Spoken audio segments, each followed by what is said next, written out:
সামনে আমার অবজারভেশন 2026-27 পর্যন্ত একটা অর্থনৈতিক মন্দা চলতে পারে। বলবে কিছু কিছু লোক যে ভবিষ্যৎবাণী করতেছে, আবার এটা ভবিষ্যৎবাণী নয়।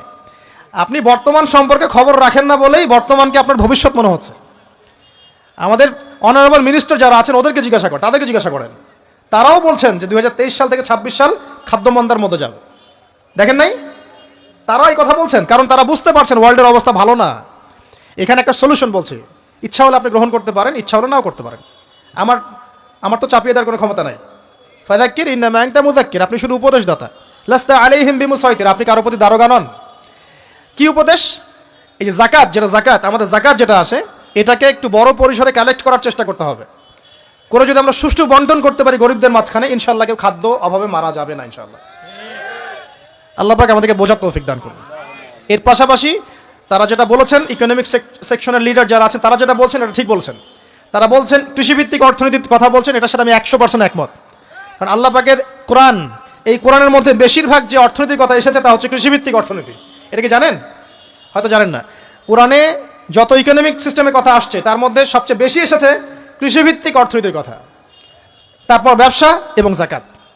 অতএব তারা ঠিকই বলেছেন, দেশের যারা ইকোনমিক সেকশনে গবেষণা করছেন তারা ঠিক কথাই বলেছেন যে কৃষিভিত্তিক অর্থনীতি হচ্ছে আমাদের অর্থনৈতিক মন্দা দূর করার অন্যতম উপায়। ঠিক বলেছেন, আমি একমত। তো যাকাত যেটা কথা বলছিলাম, বাম দিকে যাকাত আসবে, তো যাকাত আমরা দিব তো ইনশাল্লাহ ভাই। যাদের শোনেন, বাংলাদেশে এমন অনেক শিল্পপতি আছে যাদের একজনের যাকাতের টাকা দিয়ে একটা গ্রাম চলতে পারে। আর যাকাতের টাকা কিন্তু শুধু এক বছরে আসবে না, প্রতি বছরেই ঘুরে ঘুরে আসবে। মনে করেন যে আপনাদের এলাকার মধ্যে অনেক বিত্তশালী আছেন, আমি দোয়া করি মন থেকে আল্লাহ পাক বিত্তশালীদের অন্তরটাকে নরম করে দিক এবং ওসমান রাদিয়াল্লাহু আনহুর মতো দানশীল করে দিক। আমরা দোয়া করি, আমরা কারো খারাপ চাবো, সবার জন্য হেদায়েতের দোয়া করব। টাকা থাকতে তো সমস্যা নাই, কিন্তু টাকা থেকে যদি উসমান রাদিয়াল্লাহু আনহু হতে না পারলাম তাহলে সমস্যা।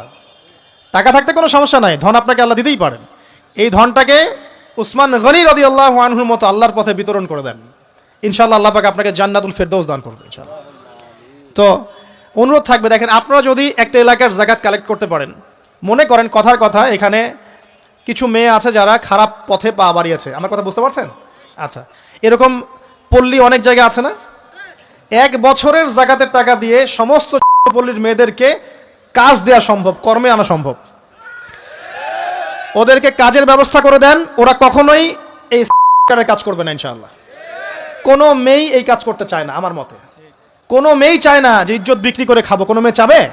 কখনো চাবে না। ওকে আপনি ভালো কাজের ব্যবস্থা করে দেন এই যাকাতের টাকা দিয়ে, দেখবেন ইনশাআল্লাহ সে ওই খারাপ পথ ছেড়ে দিয়েছে। অনেক দেখবেন দরিদ্র মানুষ আছে যে পড়াশোনা করার কোনো সুযোগ নাই, টাকা পয়সা নাই, পড়াশোনা করতে চায় কিন্তু টাকা পয়সা নাই, দিনের জ্ঞান অর্জন করতে চায়, দেশকে কিছু দিতে চায়, টাকা নাই। তাকে আমরা হেল্প করতে পারি না? পারি। অনেক মানুষ আছে মাদক দ্রব্য বিক্রি করছে, তাকে বুঝান, দিনের হেদায়েত দেন যে ভাই আমি তোমাকে আরো ভালো চাকরি দিব, ভালো ব্যবসা দিব, তুমি ছাড়বা কিনা? বলবো আমি ছেড়ে দেবো ইনশাআল্লাহ। বুঝালে ছেড়ে দেবে ইনশাআল্লাহ।